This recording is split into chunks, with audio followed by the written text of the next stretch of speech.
ఎలా ఉన్నారు? మీరందరూ బాగుండాలని, మన దేశం బాగుండాలని, మన రాష్ట్రం బాగుండాలని, మన దేశంలో ఉన్నటువంటి అధికారులు, రాష్ట్రంలో ఉన్నటువంటి అధికారుల కోసం మేము ప్రతిదినం ప్రార్థన చేస్తున్నాం. మంచి పరిపాలన జరగాలని, అవినీతి అక్రమాలు లేని పరిపాలన జరగాలని మేము ప్రతిరోజు ప్రార్థన చేస్తున్నాం.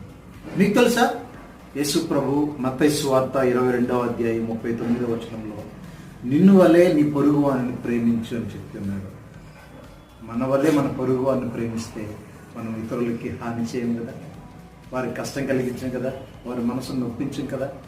ఎప్పుడైతే మనం మన వల్లే ఇతరులను ప్రేమిస్తామో ప్రపంచమంతా అలా చేస్తే ఎంత బాగుంటుందో చూడండి. యేసు ప్రభు మనందరూ మంచి కోరుతున్నాడు.